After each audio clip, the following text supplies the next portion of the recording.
ଲୁଣ ହେଇଛି ତାତିଛି।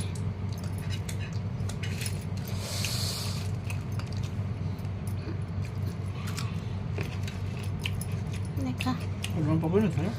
ପକେଇଛି ଲୁଣ ସେଇଥିରେ। ବାପା କହିଲେ ପୋଟଳ ଆଳୁ ଭାଜିବା ପାଇଁ କି ବାପା ପାଇଁ ପୋଟଳ ଆଳୁ ଭାଜିଲି, ଛୁଇଁ ପକେଇକି, ତୋର ଆଳୁ ଚଟଣି, ଡାଲମା, ଭାତ, କାକୁଡ଼ି।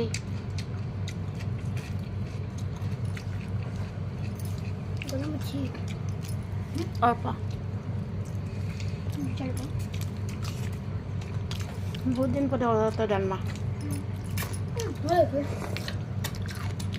ଟେଷ୍ଟି।